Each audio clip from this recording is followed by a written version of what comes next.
해설 있는 과학뉴스 12월 첫 주 뉴스 브리핑입니다. 저는 진행을 맡은 최윤아입니다. 네, 유만상입니다. 네, 화제의 뉴스를 맡은 윤아연입니다. 노잼 전성윤입니다. 네, 오늘은 12월을 맞아 지난 11월에 있던 과학뉴스를 소개할 텐데요. 순서대로 한번 뉴스 소개를 들어보도록 할까요? 네, 첫 번째 뉴스 소개해 주시죠. 예, 이거는 그 11월 16일 날 중앙일보에서 나온 기사고요. 제목을 보면 로켓 쏘지 않고 던진다. 로켓 발사 방정식 뒤집은 이 회사라고 해서 영상이랑 같이 제공을 했는데 여기서 이제 제가 이제 문제를 좀 낼게요. 멈춰 있던 로켓을 이렇게 움직이게 하려면 에너지가 들어갈 거 아니에요. 그 에너지는 어디서 올까요? 연료를 태워서 오겠죠. 그죠, 연료에서 오죠. 예, 근데 그러려고 로켓에다가 연료를 채웠어요. 네. 그러면 로켓의 무게가 무거워지겠죠, 그죠? 더 무거워지겠죠. 그러면 무게, 질량이 더 크다는 거는 그만큼 움직이기가 힘들다는 거죠, 관성 때문에, 그죠? 그러니까 이걸 다시 가속하려면 더 많은 에너지가 들어가겠죠. 예, 그래서 옛날에 그 아폴로 프로젝트 할 때 높이가 110m짜리 그 거대한 인간이 만든 최대 크기의 로켓을 만든 이유는 안을 그거를 이제 타협을 하다 보니까 연료를 그렇게 꽉꽉 채워야만 겨우 그 로켓을 가지고 달까지 갈 수 있는 그 가속력을 얻을 수 있었던 거죠. 연료를 또 많이 채우면 쏘기는 또 힘들고. 또 힘들어지죠. 그걸 쏴서 타협점을 찾은 거네요. 타협점을 찾은 게 높이 110m의 쇳덩이가 된 거죠. 예, 왜 이 말씀을 주구장창 드렸냐? 이 지금 스핀 런치라는 미국 캘리포니아에서 창업한 회사인데 지상에서 회전하는 어떤 플랫폼을 두고 거기에 로켓을 어떤 막대기 끝에 매단 후에 그 막대기를 엄청나게 빠른 속도로 회전을 시키는 거예요. 연료를 안 태워도 되는 거네요. 맞습니다. 그러니까 이거의 핵심은 초기에 그 질량을 가속시키는데 연료 없이 지상에 연결한 에너지원. 제일 좋은 에너지원 뭐가 있죠? 전기잖아요. 네, 전기를 연결해가지고요. 이거를 엄청나게 빠른 속도로 초기 가속도를 제공해주고 그 다음에 놓아버리는 거예요. 아이디어 너무 좋다. 괜찮죠? 그렇게 해서 우주까지 날아가는 거예요. 아, 그건 아닙니다. 그러니까 일단 실험을 22일 날 시험 발사를 성공했다고 하는데 이 개념 자체는 정말 훌륭하고요. 제가 볼 때는. 근데 이제 지금 가속한 최대 회전 속도가 시속 8,047km 정도까지 가속했어요. 근데 이 장비 자체는 높이가 50m짜리 장비. 그래서 그 장비를 갖고 시속 약 8,000km 정도까지 가속을 했는데 요거를 재밌는 거는 지구에서 궤도에 오르기 위한 지구 탈출 속도 정도가 약 제가 알기로는 초속 12km 정도? 그 정도 되는 걸로 알고 있어요. 근데 이 8,000km 시속 이걸 초속으로 바꿔보려면 나눠봤더니 제가 대략 나눴더니 2.2km 정도 돼요. 초속. 아직은 멀었네. 아직은 좀 네. 한계가 있네요. 하지만 그래도 뭐 의미가 있으니까. 맞습니다. 왜냐하면은 이 정도만큼 로켓에 들어갈 연료의 양이 줄어든다는 얘기고 화석 연료의 양이 줄어든다는 얘기고. 얘기고 그러면 이번에 친환경이죠. 쏘아올린 로켓은 되게 가벼웠겠네요. 그렇죠. 작았겠네요. 그렇죠. 물론 한계점이라고 제가 생각해봤을 때 안에 사람을 태울 수는 없겠죠. 음속 7배 돌리는 순간 사람이 살아남지 못할 것 같고.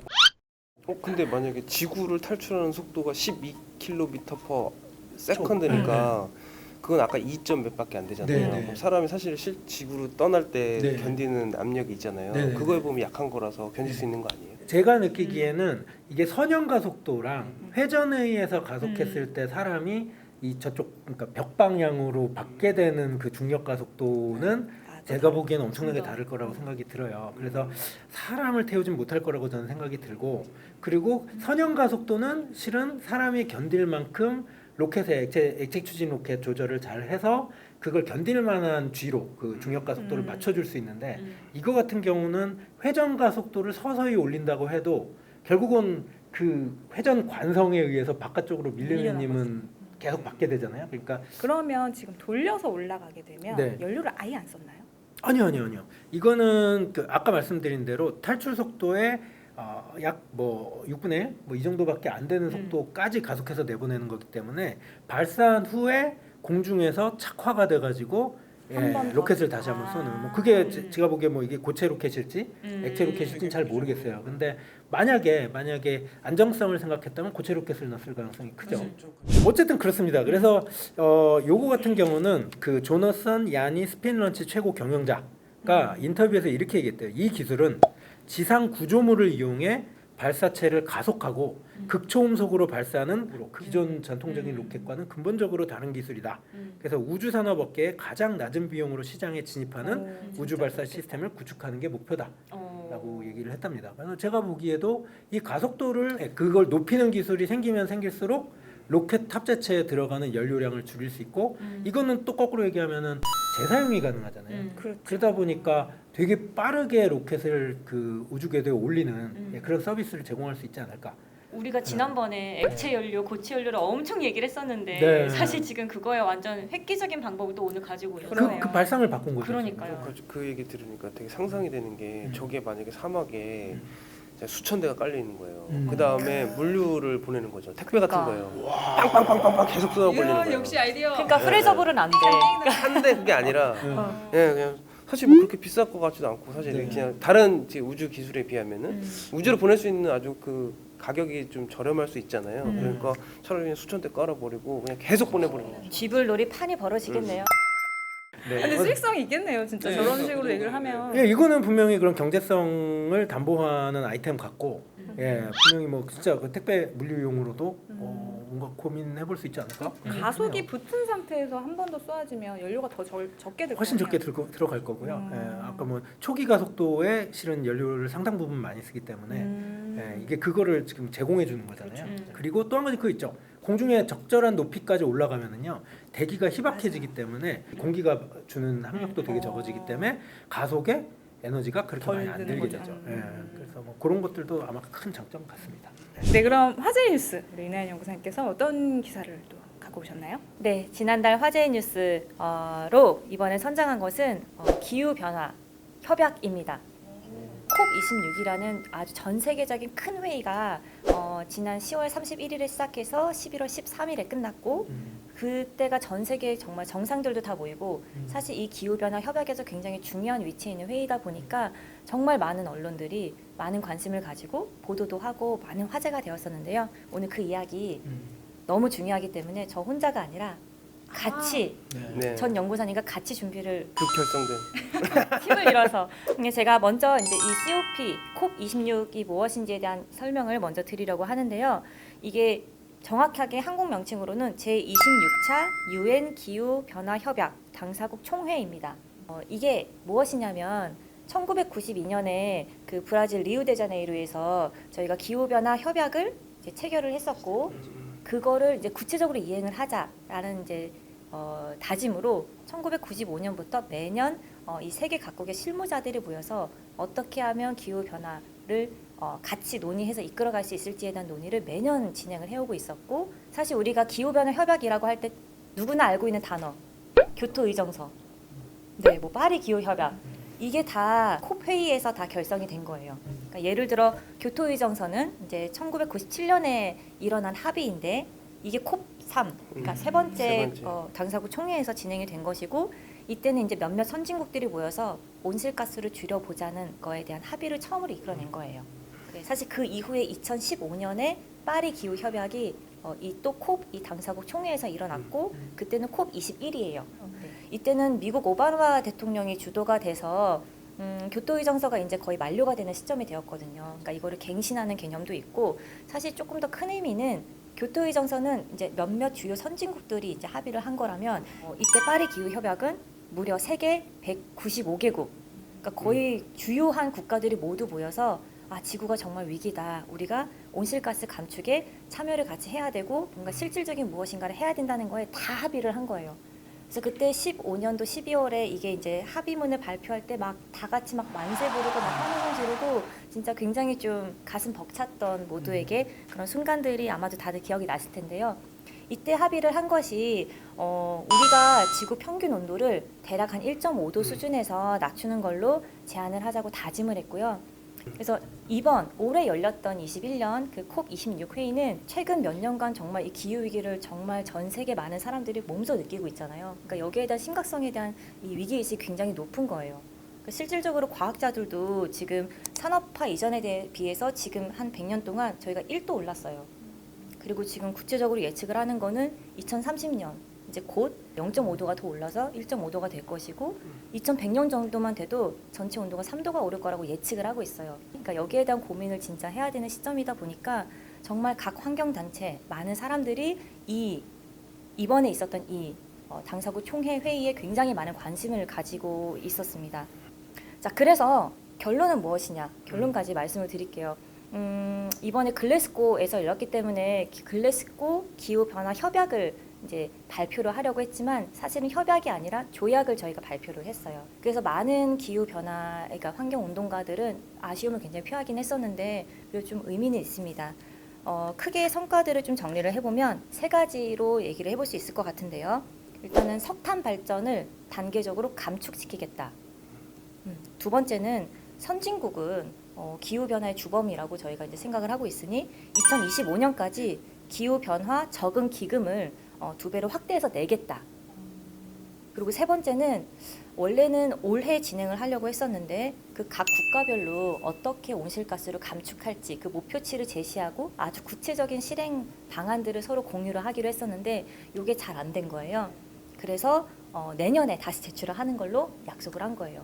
그래서 아직은 좀 뭔가 구체적으로 정리된 게 없기 때문에 협약이라는 말보다 조약이라는 표현을 썼고 내년에 이제 조금 더 어떤 이야기들이 오갈지 굉장히 좀 기대가 되는 상황입니다.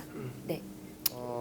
사실 그 글래스고에서 그 유엔 사무총장이 회의가 끝나고 나서 한 말이 있는데 사실 이 말이 저한테는 되게 와닿았었어요. 뭐라고 그랬냐면 우리의 연약한 행성은 실타래에 걸려 있다. 우리는 여전히 기후 재앙의 문을 두드리고 있다. 승인된 본문은 오늘날 세계의 이익, 조건, 모순, 그리고 정치적 의지의 상태를 반영한다 라고 되어 있어요. 그러니까 단순히 우리가 환경 살립시다 해서 될 문제가 아니라고 하는 측면이 되게 이제 강하게 반영됐죠. 그래서 아까 이제 윤영 연구사님이 이제 말씀하셨지만 이제 석탄 산업에 대해서 단계적 퇴출이 아닌 아웃이 아닌 이제 다운 단계적 감축으로 이제 돌아서면서 환경 단체라든지 여러 이제 단체들이 이제 반발이 좀 심했었죠. 제 생각에는 이제 비판도 있을 수 있고 우려하는 부분도 있을 수 당연히 그렇다고 생각해요. 왜냐면은 우리가 지금까지 경험해 보지 못했던 상황이기 때문에 이게 어떻게 될지 이제 모르는 거잖아요. 이제 그런 점에서 그 기후학자들이 많은 경고를 이제 날렸었고요. 이제 그 부분에 대해서 우리가 또 이제 체감을 해야 되는 상황이었는데 사실 체감하지 못했었어요. 이번 조약을 통해서 하나의 성과라고 한다면 좀 이제 와닿은 것 같아요. 왜냐면은 이제 정부 정책에 뭐 우리나라도 마찬가지고, 우리나라의 경우에는 2018년 총 탄소 배출량 대비 40% 감축이 이제 목표예요. 2030년까지. 이제 이런 목표가 생기면서 정부 정책도 이제 변화가 될 거거든요. 그렇죠. 우리가 이제 어떻게 이제 이거를 맞닥뜨릴 것이냐에 대해서 이제 고민해야 되는 실질적인 상황이 됐다고 저는 생각을 해요. 그런 점에서 제가 소개해드릴 이제 기사가 또 하나가 있는데 16일자에 이제 한국일보에서 나온 기사인데요. 플라스틱 공정시설 석탄 화력 발전소만큼 탄소 배출. 이게 뭐냐면은 그러니까 석유나 탄소에서 우리가 사용하는 플라스틱의 어떤 여러 가지 그런 재료들을 만들기 위한 과정들이 있어요. 근데 이런 과정을 통해서 생산되는 탄소 배출량도 만만치 않은 거예요. 그래서 실제로 이 기사에 따르면은 미국에서 2019년 플라스틱 제조 시설 42개가 새로 문을 열거나 허가 단계에 있는데 공장이 가동되면 2025년까지 매년 약 5,500만 톤이 추가 배출된다고 주장을 하고 있어요. 사실 어마어마한 양이거든요. 그러니까 석탄을 단순히 그냥 발전 에너지가 문제가 아니라 우리가 지금 산업 전반에 지금 우리 주변에 다 플라스틱인데 이거를 생산하기 위해서 발생되는 탄소 배출량도 어마어마하다는 얘기예요. 그리고 또 하나 기사가 뭐냐면 연합뉴스에서 나왔던 기사인데요. 이것도 같은 날짜에 나왔었던 뉴스인데 농작물도 뿌리로 초미세 플라스틱 흡수, 유통 농산물 조사 필요라고 하는 뉴스가 나왔어요. 이게 뭐냐면 우리가 지금까지 뭐 수생태계, 그러니까 바다나 이런 데서 생기는 미세 플라스틱만 염려를 했었잖아요. 근데 아까 말씀드렸던 우리가 탄소를 엄청나게 배출해서 만든 플라스틱이 바다가 아니라 토양에서도 검출이 된 거예요. 그러니까 어떤 식물의 분해 과정 속에서 그게 미세 플라스틱이 돼가지고 식물 이제 흡수가 세포 내 흡수가 되고 그거를 우리가 이제 먹는 거죠. 그러니까 플라스틱 식물이 돼가는 거죠. 네, 그러니까 식물의 플라스틱화. 되게 당연한 어떤 생태계의 원리처럼 우리가 이제 그렇게 이제 그 속 안으로 들어간 것 같아요. 그러니까 석유라고 한다지 석탄은 땅 속에 묻혀 있는 아주 유용한 이제 자원이자 에너지인 건 사실이지만 저는 이 기사들을 이제 보면서 느낀 게 마치 판도라의 상자를 연 느낌이었어요. 너무나도 유용해서 이제 꺼냈는데 이게 우리에게 오히려 이제 어떤 재앙으로 닥치고 있는 거 아닌가. 제가 생각하는 해결점은 사실 우리가 사용량을 줄이는 것밖에 없는 것 같다는 생각을 해요. 왜냐면 아까도 플라스틱 공정시설 석탄 화력 발전소만큼 탄소 배출이라고 하는 기사에 또 여기에 보면은 미 베닝턴 대학의 비욘드 플라스틱 연구진이 발간한 새로운 석탄 플라스틱과 기후 변화라는 보고서가 있는데 여기 보고서에 따르면은 우리가 폐 플라스틱을 다시 재생해 가지고 쓰는 거 있잖아요. 거기서도 탄소 배출이 또 일어나요. 예, 그러니까 어떠한 경우에도 탄소 배출은 일어나요. 그러니까 우리가 사용량을 줄이는 게 가장 효과적인 방법이지 않을까.